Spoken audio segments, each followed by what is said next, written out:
Tonight, we are taking it back to the old school, but just like bell bottoms, everything comes back around. This is Mocking with the Stars.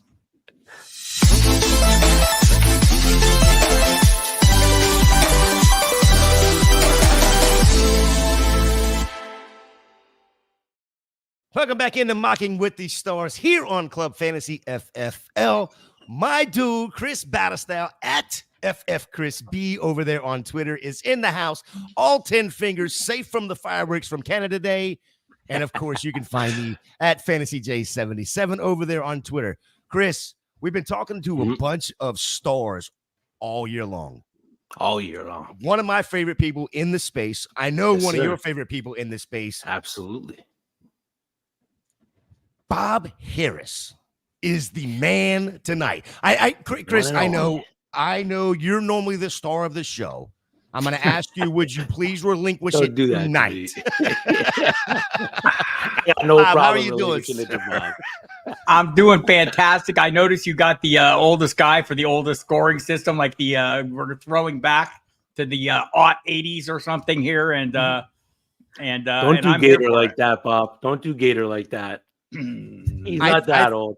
I thought about the same thing this afternoon when I was like, man, that's kind of rude. But then I thought about it and I was like, well, Bob is not that much older than I am.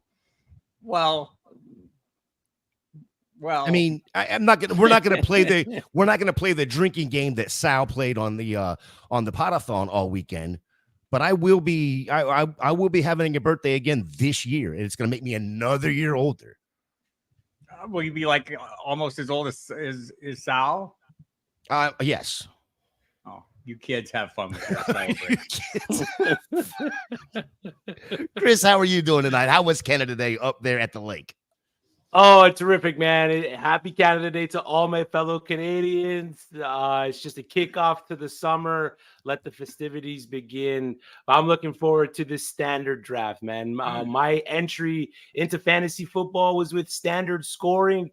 I don't play in one since that league folded, but it's going to be cool to try to jump back in and see if anything's changed at all.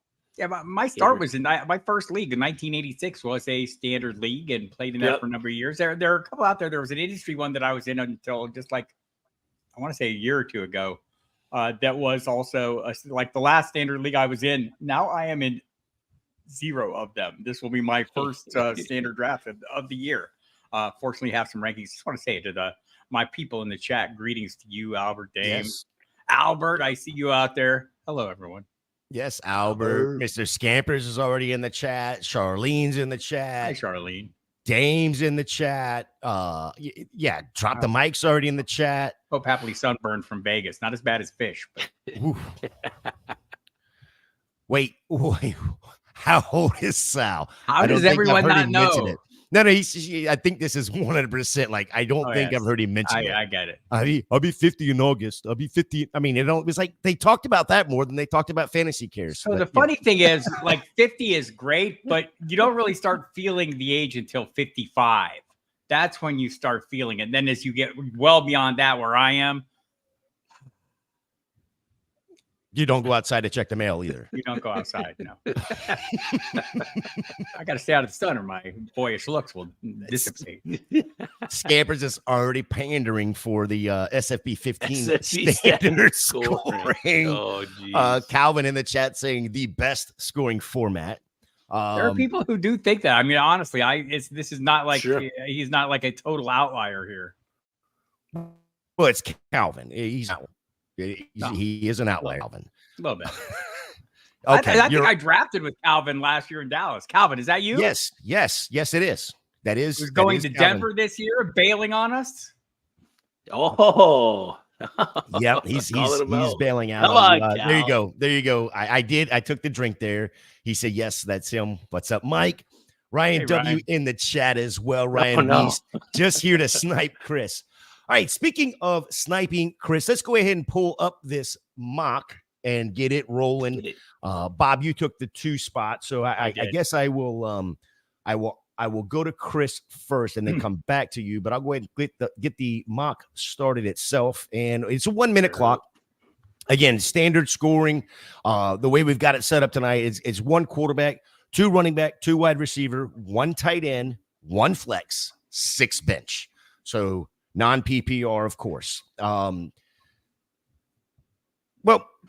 I guess we'll start it here. PPR is kind of, it's developed to making wide receivers gain value, or was developed to make wide receivers gain value. Everybody wanted our running backs. Now that everybody wants running backs, Bob, have we gone too far? And should we consider a return to the non-PPR in leagues? No, I think PPR is perfectly fine. I'm more than happy sticking with PPR. I think it's a little bit more representative of the game. You want to give people points for for all the production, and I think the game has evolved a little more into a passing type situation. I want to be rewarded with that with all my players.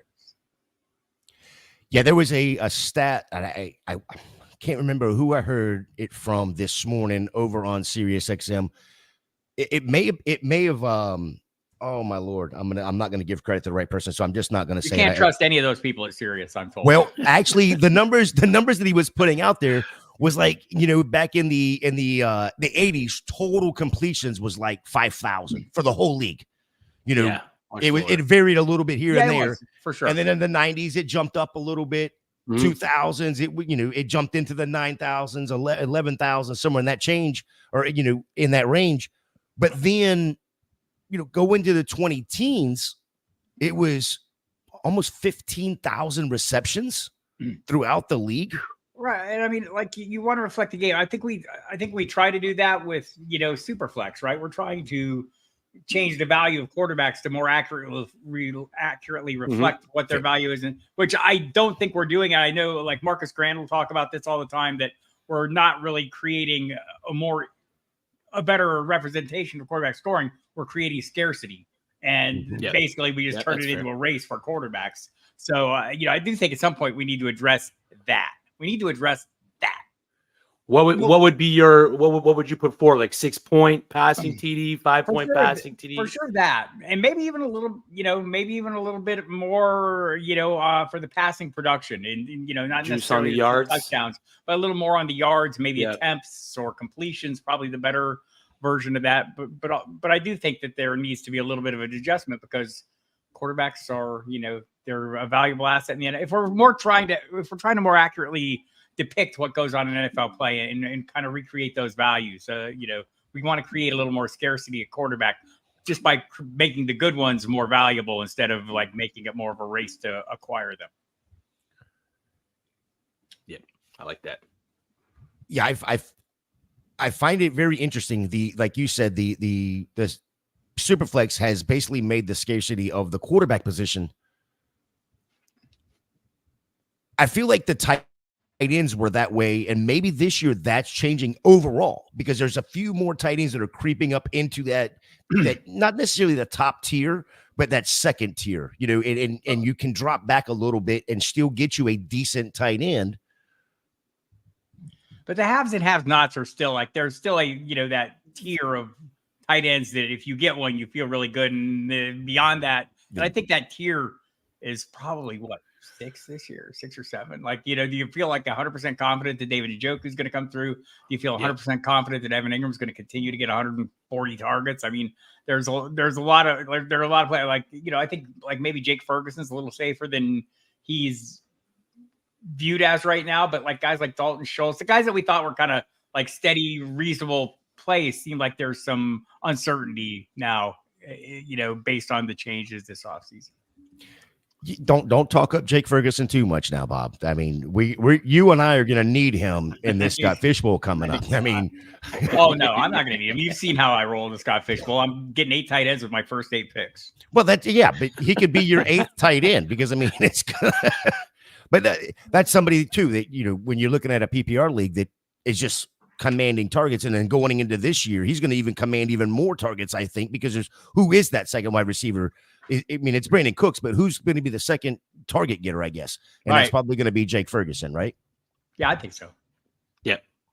Agreed. You brought up quarterbacks a minute ago.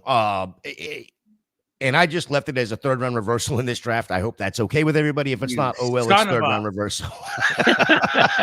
Start over. Start over. I'm fine with third round reversal. Advance notice would be great, Gator. I did. It's before your third round pick. Before your third round pick. You brought up quarterbacks a minute ago. I thought Stamper's total yards for QBs instead of splitting rush pass yardage. I think that's not a bad idea there. Because you would reward the running quarterbacks a little more, which is, you want to do that because, hey, it's a more valuable piece and they're a more valuable piece. Yep. I think that's kind of what Scott's done with the SFB scoring this year, right? Yep. The other thing I thought about was get rid of Superflex. Go back to one quarterback. Yeah, and change the scoring, though. Well, yeah, you change the scoring, correct, but no, that's 100%. Right? Yeah, because I think with the Superflex, it's just it's a race. Although every draft is its own creature, right? Like I found that more with Superflex this year than in past years, where people like each draft, you never know. You never know until you get like halfway through the first round how people are going to react, and maybe even into the second round, you'll realize, oh wow, people are starting to dial back a little bit on the quarterbacks a little more. Yeah, penalized turnover. Ryan is 100% correct. Make that because that's a hard play for a quarterback in the NFL. It should be much more punitive here. I like punishing people. Yeah, and it's not something that happens like 6 times a game either. A quarterback's only going to throw maybe 1-2 interceptions a game, lose a fumble. So being penalized a bit more for those situations, I don't hate that at all when you're trying to equalize the QB scoring. Nick Mullins, week 16 last year, 4 interceptions. With 4 interceptions. Oh, you make good quarterback. It's an outlier game, though, right? You make good quarterback. I'm sorry, my bad. Yeah, sure. Yeah, So we talked about how to build them up. How do you value QBs in this situation here? We're at the end of the third round here and no quarterback off the board as of yet. Not surprising, it being that it's a one quarterback, but also that it's standard scoring, right, Chris? Yeah, exactly. 4-point passing TD. I mean, the one quarterback's gonna drive what the value of the position is gonna be at the end of it. We see Josh Allen go there in the third. I still think it's a bit early in the one quarterback format with the players that are still on the board. But if you're gonna get the quarterback, we'll get the QB1 if you're gonna reach up that high. But aren't they the most consistent scorers, Bob? Yes, they tend to be. I mean, especially the top. Like Josh Allen has been incredibly consistent, right? I mean, he's a guy that's been delivering the numbers, the rushing numbers, as well as the passing numbers. And I know people are a little bit worried without Stephon Diggs there. Maybe they shouldn't be if they looked at how. I mean, Josh Allen was perfectly fine with Stephon Diggs averaging 43 yards receiving and having 1 touchdown over the course of the entire 8 games. So, yeah, I think that's not an unreasonable play. But there's a lot of quarterbacks, and in one quarterback league, I'm not going to race. And I think the thing that I've noticed this year with Josh Allen that I think is the plus is, where in the past you probably had to get him in the second round, you might have been able to wait till he obviously could have waited till the 4th round here. So, so I mean, that's honestly in a 12 team, this is a 10 team, so. He's probably going a little ahead of where it is. I think his ADP on Underdog right now is first pick around 4, and I think that's makes it a little more appealing and accessible instead of that round 2 pick if you want to take it. I have other quarterbacks I like an awful lot later. I may grab one of those, but I still think the running quarterbacks are still to play, and so I'm aiming for one of those. Bob, Joel is in the chat here. 0 RB guy, which in this format, I don't even think that would even matter anymore. But he's talking about the quarterbacks here where we were talking about trying to boost them up. How are we going to differentiate the interceptions that are the QB's fault from those that bounce off the receiver's hands, chest, head, whatever? We're not. I was just saying it's pretty much the same thing, right? Well, it's like the interception is a quarterback stat, and that's how it's going to play. I do agree. Like even interceptions that don't look like maybe it looks like an errant throw often are just a poorly run route or a wrong adjustment, an incorrect read at the line of scrimmage, and the player runs the wrong receiver runs the wrong route. So I mean, sorry, quarterbacks. That's how it goes. That's who you get the blame. So it's a valid point, Joel. I totally get totally get it. And it is an issue because not every interception is quarterback. And some interceptions are just great play by defenders, right? Yet still punish you, quarterbacks. Yep. Punish the quarterback because they get all the glory too, right? I mean, they get all that's the glory. The thing. Yeah. That's the nature of the position. So I would love a lot of things, as we get more advanced with our technology, including, being able to do substitutions in game, which I think is coming very soon. That should be. Very soon. If they can, should have already happened. Should have already happened. Yep. But you have to be in a league with people who are into that. Cause you can't have half the league saying, yes, I'm going to be 100%. Watching and making substitutions in game, and half the league going, I don't give a damn. Right. I mean, you'd have to have people who are totally into it. But at some point, as the tracking of statistics, because look, every player has a chip. People are out there charting every single damn thing. At some point, we're going to get there to where we can actually track those things and maybe start refining our scoring systems even more. Right. Like giving maybe points to running backs for broken tackles. Bonuses and receivers, like any running player, a point for broken tackles or whatever. So I think we could, eventually we could get there. I don't know how long it'll take though. Yeah, I cannot wait till that happens. Because then all these metrics that we sit here and talk about that we think are really cool and fancy matter, but they actually yield us some points. I mean, we're tying them to fantasy points, and I'm fine with that, and it's an interesting discussion.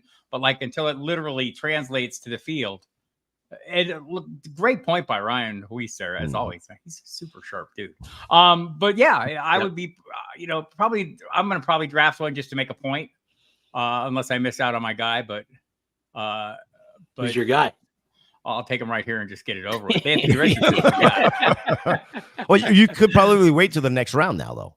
I probably could, but I'm not going. Well, I probably could, but unless the opportunity cost here. I was going to say, unless your luck is like Charlene's, and then I went Jaguar. She's got Iowa Mike in her draft. Yeah, I don't see anyone here I have to have. Actually, I will take a chance on someone and hope I don't get hosed. I mean, I can't see taking two quarterbacks. Who's going to do that? But that's, I am super high on Anthony Richardson. I was last year. I'm as high on him this year. I realized, we can have a discussion about the concerns. They're obvious. I would like him to stay healthy. I like Jaden Daniels, just like I like Anthony Richardson, though, and for the same reasons. They're just they're explosive playmaking threats. They're different kind of players than most of the quarterbacks. And I think if Richardson can stay on the field, what's funny though, I think I've been more than willing to jump on my soapbox, and so I'll do it here. Is think about what Miami did with Tua, and they took some time and invested a little bit of effort and money into helping him avoid injuries. Every team should be doing that. When you're investing, we're at the point where you're investing $50+ million a year in a player, you might want to spend $1 million on helping them figure out, I mean, that seems like a reasonable price to help these guys. Like boxers and fighters make a living rolling with punches, right? They take direct blows to the head multiple times every 3 minutes, right? That's part of the job.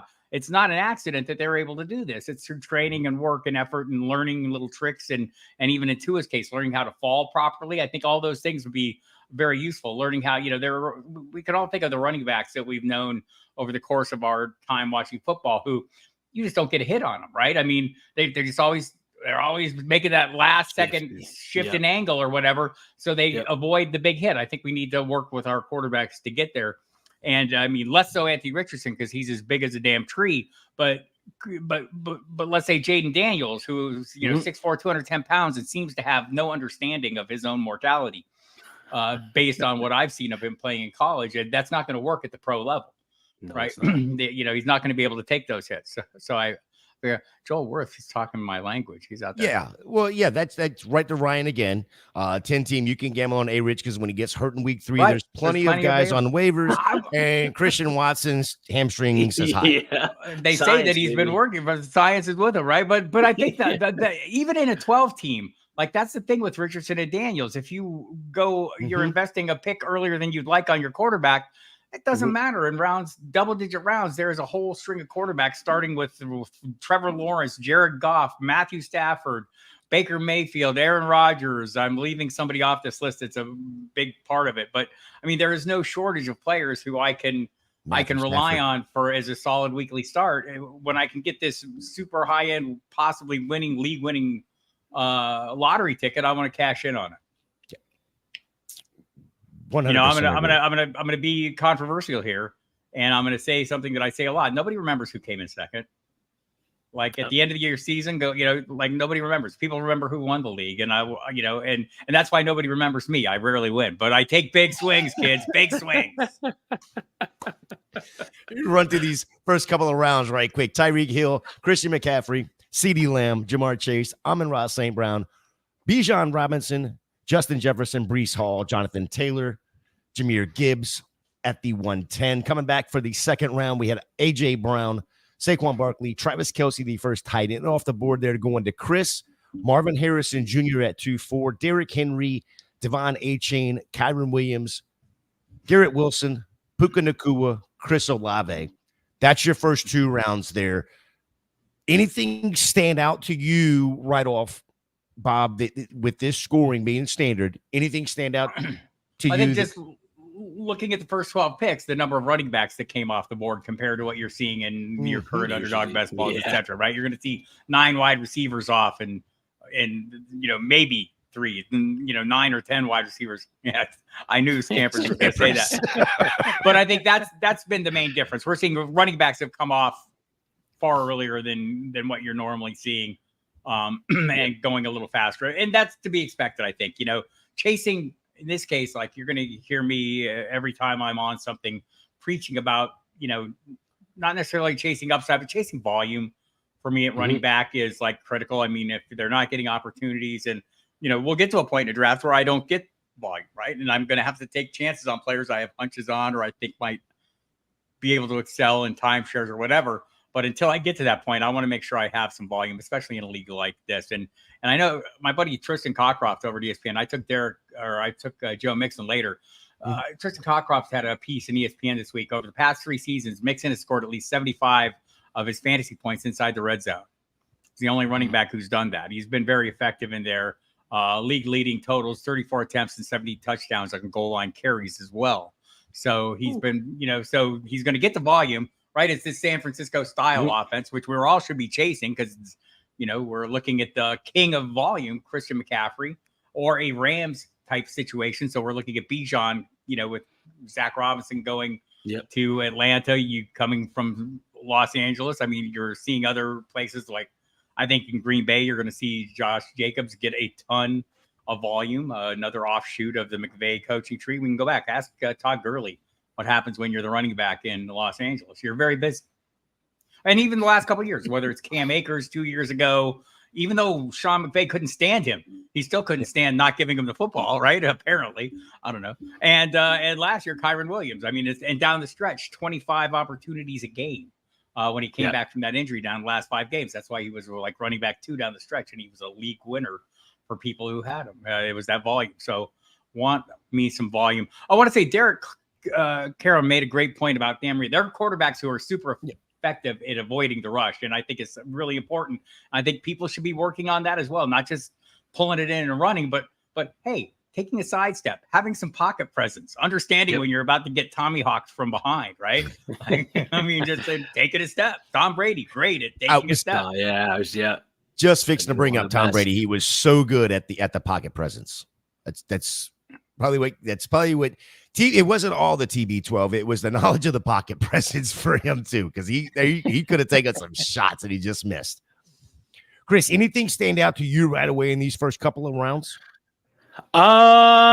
Nothing that's glaring that really stands out. Love the start by the Fantasy 5 there, Ryan, with the Jonathan Taylor, Saquon Barkley, Josh Jacobs run that he's got. That stack of running backs in the standard scoring system should bode well for him. But out of the first 2 rounds, nothing that really, maybe Devin Achane there at the 2-6. considering how much backs they have in Miami and what his role may or may not be out of that backfield. If he's primarily the pass catching back, that might be a little too early for me in standard scoring. So that might be the one pick that I might say is a little too early, a little bit of a reach. Bob, when you sit here and you look at your first 2 rounds with McCaffrey and Puka Nacua, the 2 teams around you at 1 and at 3, all 4 of their picks were wide receiver. Mm-hmm.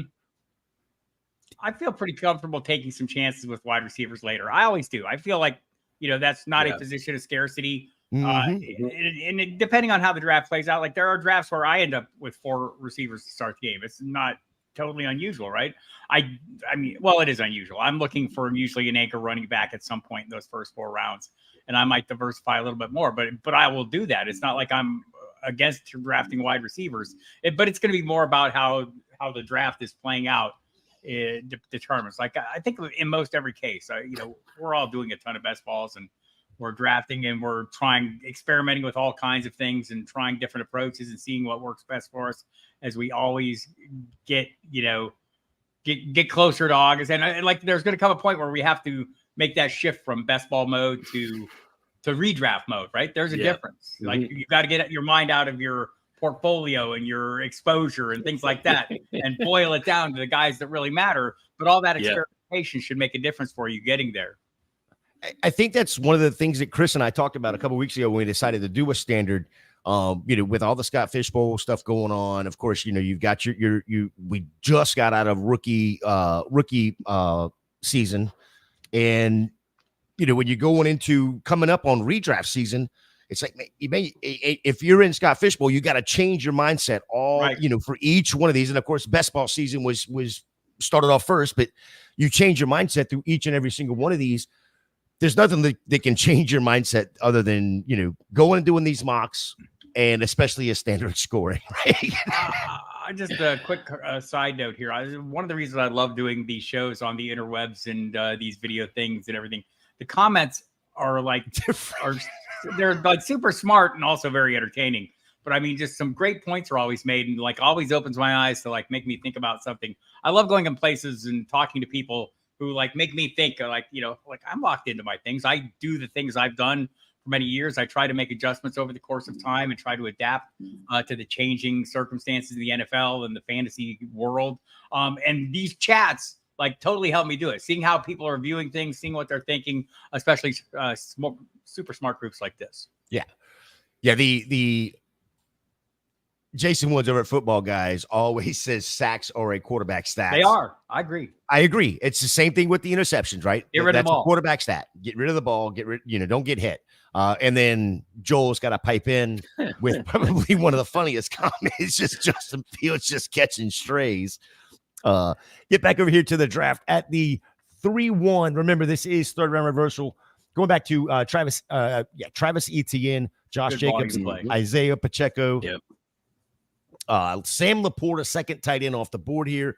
James Cook, where broke out at the 1-6 there, took Bijan Robinson, Derrick Henry, and then his third round pick being James Cook. I love the Derrick Henry for the touchdown volume.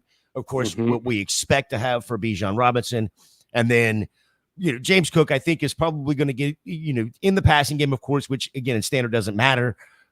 But I think he's going to get a little bit more touchdown looks this year in receiving. Drake London at 3-6, Devontae Adams, DJ Moore, Mike Evans, Josh Allen to end the third round. Nico Collins, Joe Mixon, Brandon Ayuk, Deebo Samuel, Najee Harris, who another one that I think is going to get a ton of volume, along with his backfield mate. So DK Metcalf, Kenneth Walker, Rashad White, Mark Andrews, and then Jalen Hurts, the second quarterback off the board there. 2 full rounds later, or a full round later than Josh Allen. Again, I'll ask the same question. Anything stick out in the first 4 rounds? Does the three hole here with 4, starting off with 4 wide receivers, the 2 at the end there with Chris and Fantasy 5, starting off with 3 running backs and a tight end. Any of that stand out to you, Bob, at all? Nothing mind blowing here. I think some of the like Sam Laporta, I mean, I think, you look at the touchdowns last year, it was 10 touchdowns. I mean, are we maybe still overdrafting him a little bit based on that? Like, the workload is there, but if we're expecting Jameson Williams to turn into a thing rather than a bust, and I don't know that he will, but that seems to be the expectation. You're going to have Jahmyr Gibbs talking about more usage in the passing game. All this discussion, so more like Trey McBride, you see a kind of a diminished value for him compared to what you see in other leagues, because I think people are a little concerned about Marvin Harrison and maybe the overall scoring. So, and Dalton Kincaid too. I find it interesting. You were mentioning the Buffalo, James Cook maybe getting more touchdowns. I was talking to Ryan O'Halloran from the Buffalo News a couple of weeks ago, and two things really stood out. One was he thinks Curtis Samuel might lead that team in receptions. Two, based on what he saw in OTAs. Two, but Dalton Kincaid is the down the middle guy. He thinks he's going to be very busy. He also has a chance to maybe lead the team in targets and receptions, but also that he's not the guy that's going to be working the corner of the end zone. He's a middle of the field guy. He's not the guy that's maybe going to be ideally situated for scoring circumstances. So maybe that does bode a little better. And we know there were fewer passes thrown, last year with Joe Brady at the helm. So I think that's interesting too. Boy, I don't want to pick that guy. Yeah, Calvin, I understand that the yards, I was more or less I was referring to the actual reception itself. I wasn't worried about the yards. I wasn't, because I still think the yardage that he's going to get is going to be minute. It's going to be 3 to 4 yards. It's not going to be the long passing down the field, and that's what I was getting at. So hopefully that clarifies. And exactly, Calvin, yards are yards. Correct. Okay. Scampers says there are smart people in the chat, and then there is him. Then there are genius level cats. There are genius cats. He was talking directly to Scampers. Yes. So I'm throwing a lot of darts at guys that I think are going to score a lot of touchdowns. I think we're at that point in the draft where, you can kind of do that. Chase a little bit. Yeah. And I mean, I'm still hoping for volume for Gus Edwards. All the talk has been that he's going to handle the featured role. And we've seen him have success with Greg Roman calling plays in Baltimore. He had a pretty good run there. I think Ryan knows the numbers better than I do because I stole them from Ryan. But I think over the 4-year span, it was well over 5 yards a carry. I think he had 13 touchdowns over that course of that time with Roman. He matched that last year. But I mean, everything to me, I know Kamani Vidal, that's a exciting thing. I talked to Joe Reedy from the Associated Press this weekend. He covers the Chargers. He thinks nothing of Kamani Vidal. I'll just tell you that. For him, it's all Gus Edwards says, it's going to be a 3-down back. And if they need a little receiving work or someone come in, and that's going to be Dobbins. And I asked him, I pressed him on Vidal. He says, and there may be some work as a kick returner this year. He thinks he's a down the road guy. And I know, we all get excited about some of these rookies coming in, and because due to the circumstances, sometimes the guys on the ground are not always right. But I like getting a little view from the people who are there covering the team on a daily basis and got a little taste. That was the taste I got from him. And Christian Watson, if the hamstrings work, I mean, let's face it, he was. We can all remember the rookie year, the 7-touchdown, 4-game stretch. Yeah. We saw it, a little taste of it again last year. I mean, to me, Christian Watson is by far that guy on the Packers who can take the top off, do crazy things, and be super productive. And to this point, he has not, for the reason that we all know. And so, I'm injury agnostic. I don't care, but injury agnostic, but not stupid, I like to say. So, chronically injured is one thing, and chronic injury is another thing. That's why Christian Watson is available this late. It's not that he's injured all the time. It's that it seems to be a chronic injury situation. Now, I hope he's grown that other quad or whatever. Let's go. Yeah. Let's go, science. Yeah. And with the standard scoring, the big play wide receiver like Christian Watson is what you want this late, right? So you don't want the wide receiver 5. Yes, exactly. You don't want the guy that's going to go up there and throw up 40 yards, 6 receptions and 40 yards, because the receptions don't matter in standard scoring. You want the guy that's going to be able to take the top off the defense and score. 1 reception, 70 yards and a touchdown in standard scoring is worth much more than 8 receptions, 60 yards and no touchdowns. So you'll take that all the time this league. So Ryan mentions in the chat he regretted taking Ridley instead of Coleman. And that was something else Ryan O'Halloran told me. I love Ryan O'Halloran, by the way. If you don't know his work, he's covered the Jags for a number of years, then went to Denver, was with the Denver Post. Now he's with the Buffalo News. And just a really even-keeled guy, no hyperbole, doesn't pick favorites or anything.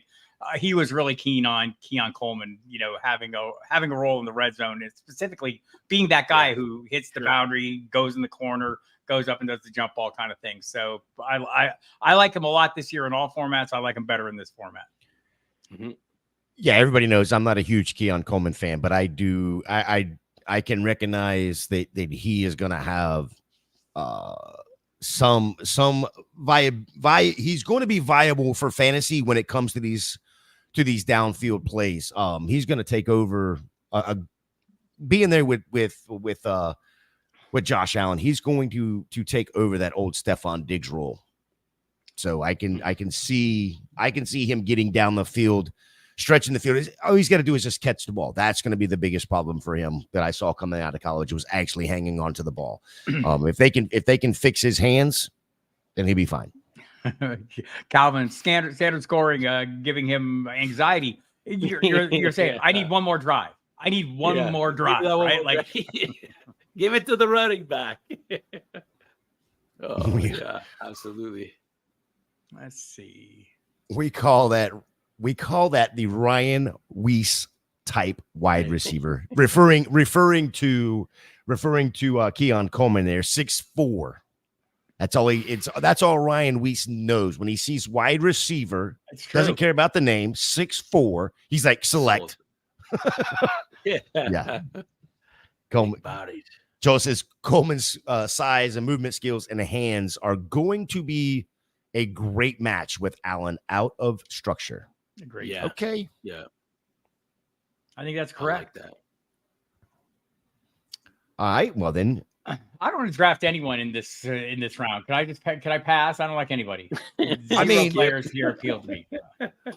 You're continuing this string of fast. Only need one more drive with that guy.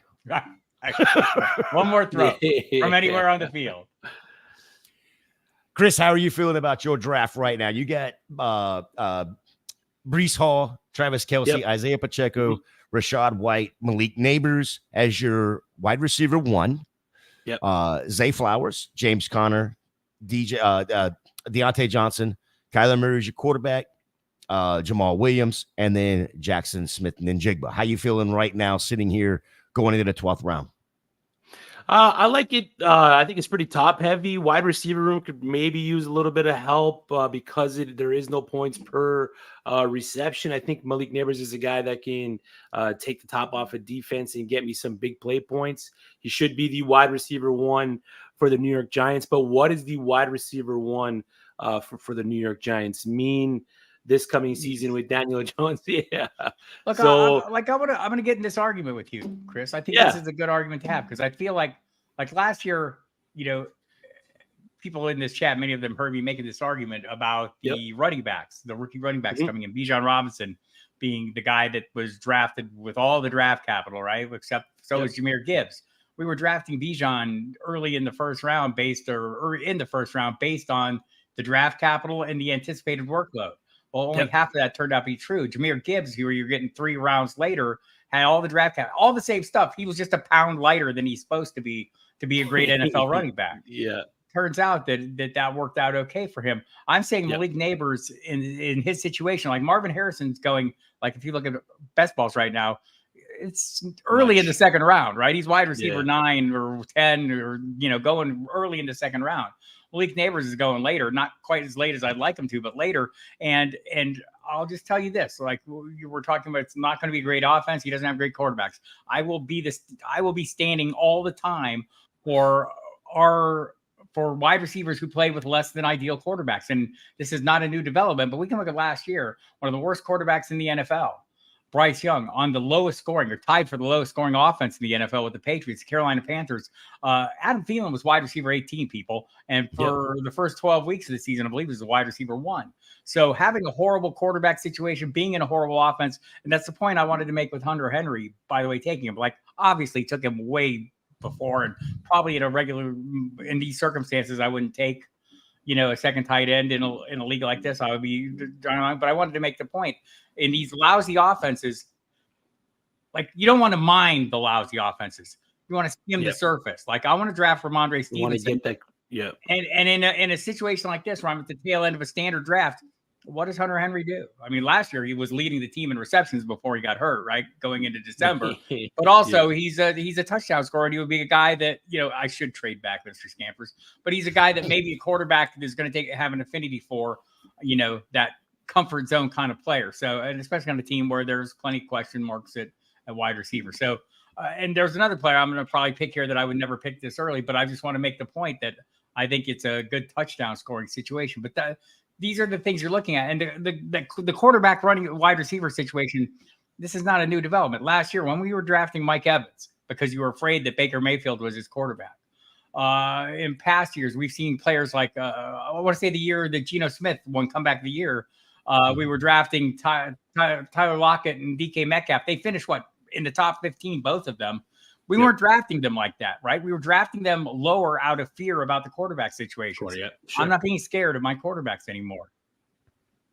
Yep. I think it's a great point. For good players, right? For good players, And Malik Neighbors is that guy. Yeah, right. So thinking he's going to have a better quarterback situation than Adam Thielen did last year is not a huge reach to me. Yeah, my only concern, it's not even Daniel Jones, it's the offensive line. Is Daniel Jones going to have the time to get Malik Neighbors the ball? That's my concern from Malik Neighbors. I mean, we've seen Daniel Jones throw the ball. He can throw the ball.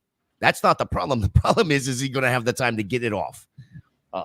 I would like to file an abuse claim against Drop the Mike FF for taking my guy that I was going to make my smart point with. But Jaleel McLaughlin is another guy that is a little bit off the radar. It seems like he's going to be in a good position for scoring touchdowns if that's what you're looking for. There's one more here that I'm going to, if I can find him. Chris, go ahead and finish up on your team here because you just had your last couple picks with Dobbs and Judy off the board there. I love the Judy pick in the 13th round. I don't care what the one Hudsonian Josh Hudson thinks about Jerry Judy right now. But yeah, that late, I'll take this shot over some of these later running backs. I was thinking about McLaughlin. There was a couple other running backs that were still on the board. Dobbins and Kendre Miller out of New Orleans, but those are guys I think I can attack either week 1 or week 2 heading into the first set of waiver runs. So I kind of wanted to grab these guys that could be high output wide receivers in their potential offenses. I like where I ended up as a whole. I think I got a good foundation coming out the gate. I got Kyler Murray, which is one of the last remaining Russian quarterbacks still left on the board. So I was able to get him a bit later to kind of secure my room there. Other than that, I kind of like what I did. I kind of put my best foot forward with this standard scoring team right here. I would agree with you, Chris. Yeah, I think I like it. That's why you're the star of the show, though. Yeah, exactly.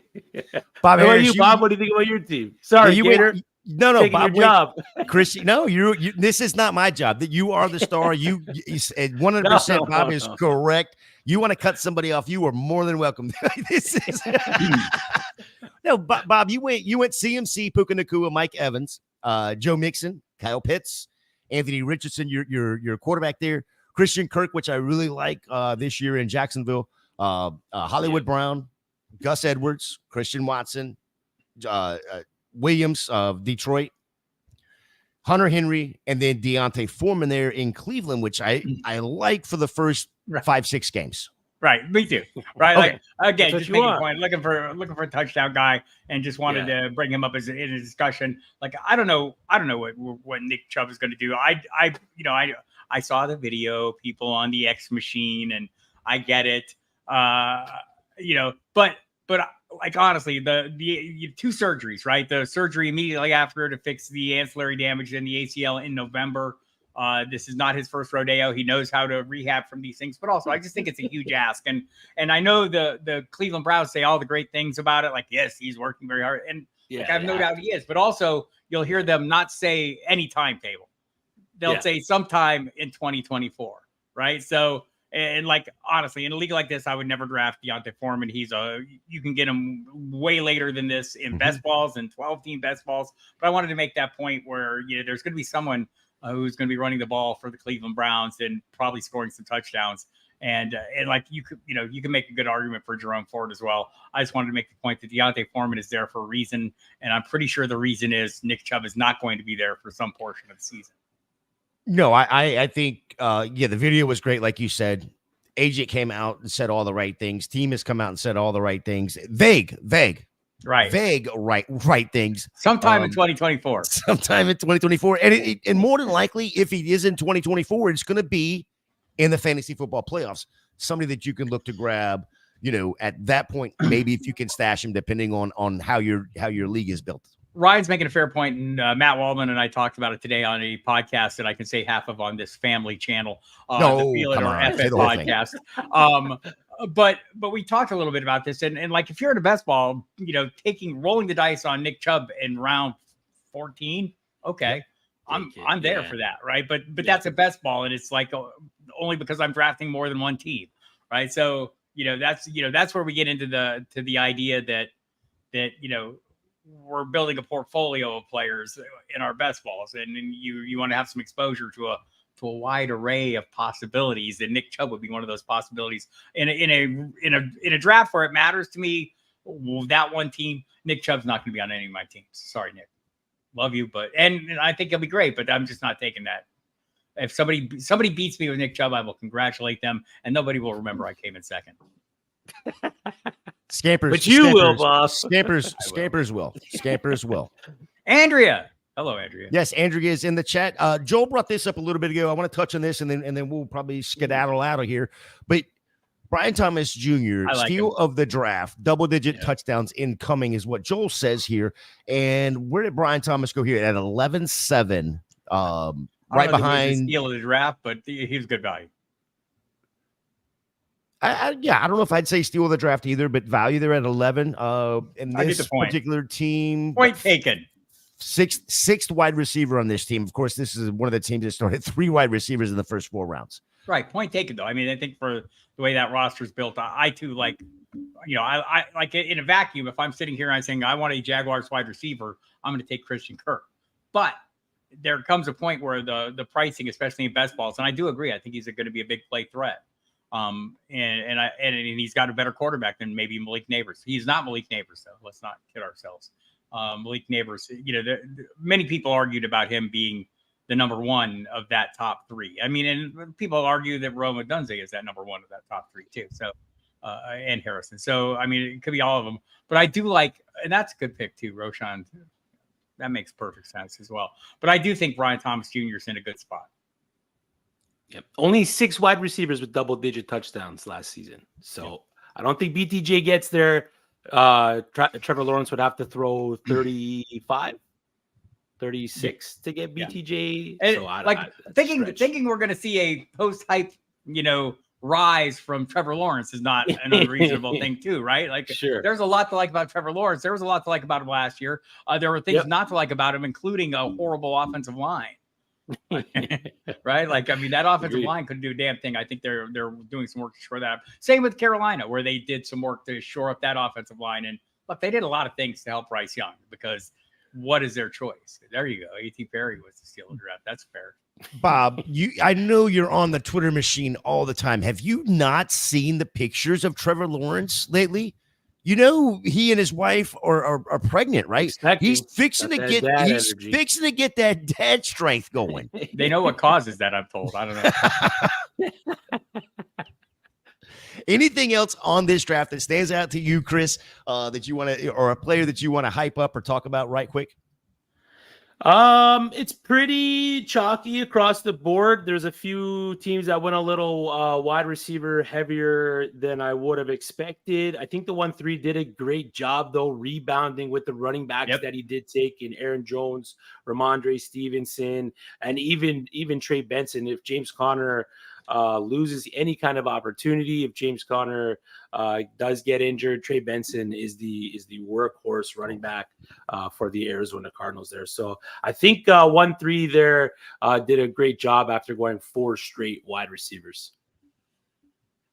Yeah, I like that point as well. Bob, anything stand out to you that you want to bring up, or any other players? No, I thought Zamir White again just seems to be not. People don't seem to have the faith in him that I do. I have a little more faith in, I know I'm basing it on a narrow band, but not really, because his 4 games were not all I'm looking at. I'm looking at what Josh Jacobs was on path to get 80% of the running back carries there until he got hurt. And then Zamir White comes in. Antonio Pierce has told us who he is, right? Antonio Pierce, we know what Antonio Pierce wants to do.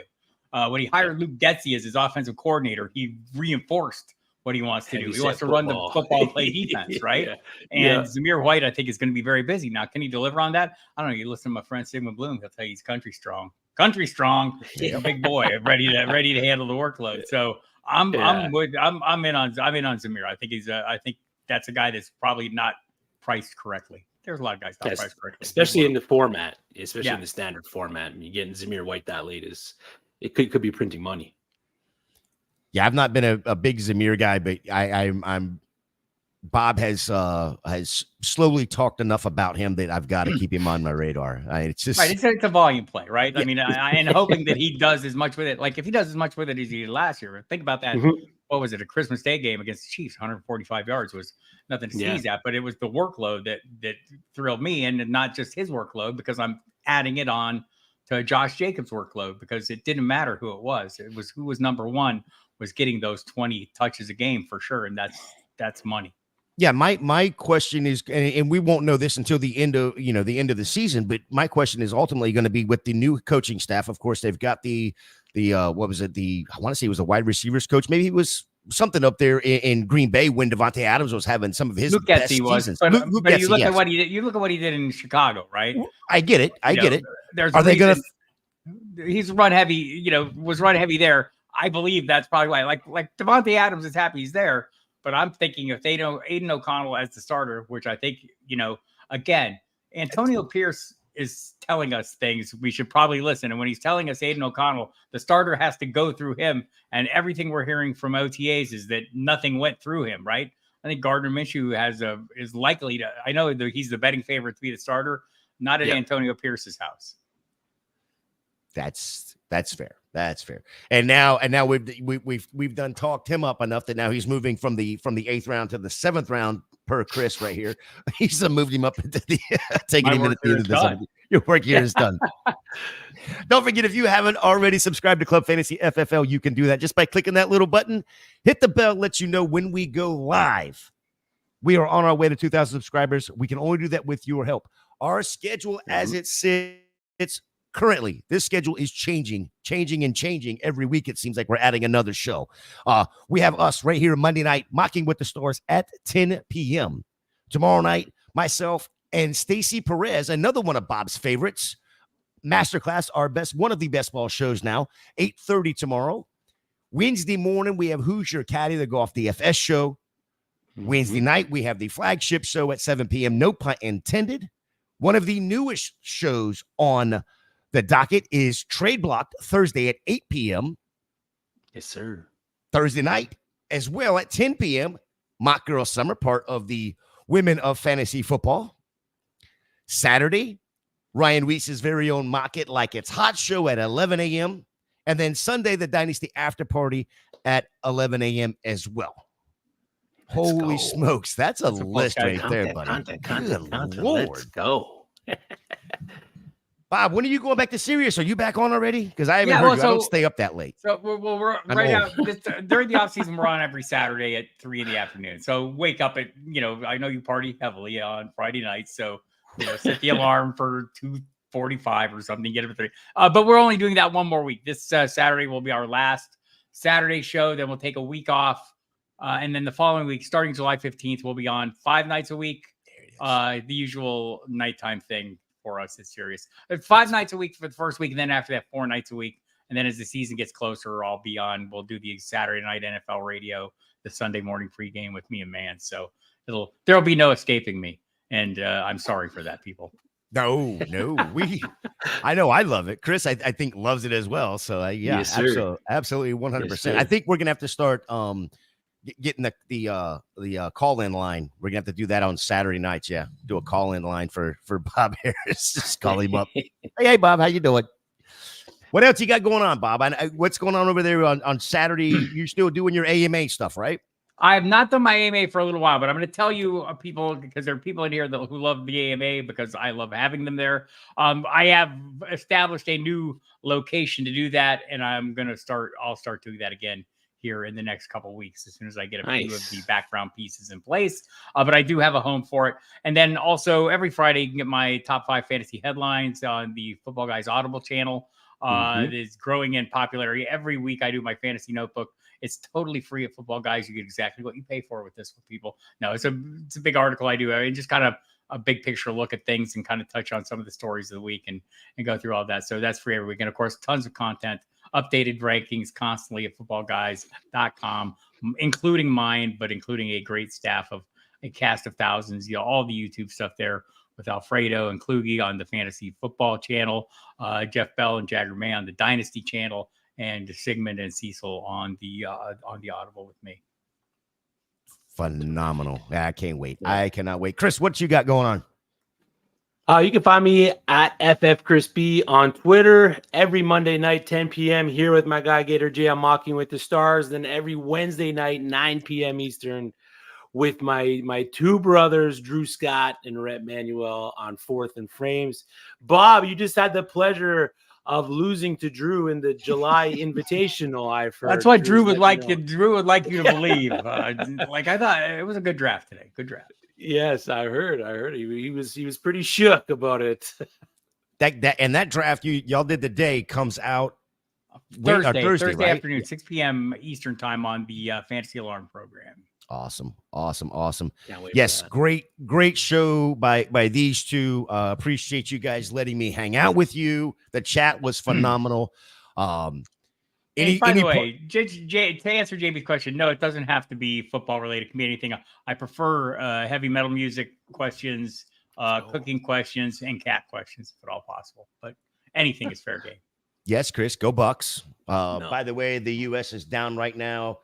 In the 94th minute, only got about a minute. Fire that coach. Man, they're down 1-0. So we'll see what happens from there. U.S. is probably done, and being that the U.S. is done, we're done. Y'all have a great night.